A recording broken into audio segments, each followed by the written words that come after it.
বর আজকে বাজার থেকে বড় বড় চিংড়ি মাছ নিয়ে এসছে। তো বললাম কি খাবে?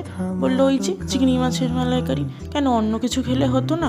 বলেই বসলাম। বলছে না ওই চিংড়ি মাছে কেন, পটল চিংড়ি আছে, মোচা চিংড়ি আছে, ইঁচড় চিংড়ি আছে, করি না। না, চিংড়ি মাছের মালাইকারি। তো চিংড়ি মাছটাকে ভালো করে ধুয়ে নুন হলুদ মাখিয়ে নিলাম, তারপর একটু পোস্ত আর লঙ্কা বেটে নিলাম।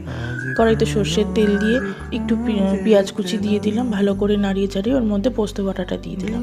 তারপরে যে একটু ফুটে যাবে তখন নুন হলুদ গরম মশলা গুঁড়ো জিরে গুঁড়ো ধনে গুঁড়ো লঙ্কা গুঁড়ো একটু মিষ্টি দিয়ে ভালো করে নাড়িয়ে একটু যেই তেল ছাড়বে তখন সঙ্গে সঙ্গে জল দিয়ে দিলাম, দিয়ে ভালো করে ফুটিয়ে নিয়ে চিংড়ি মাছগুলো এক এক করে দিয়ে দিলাম।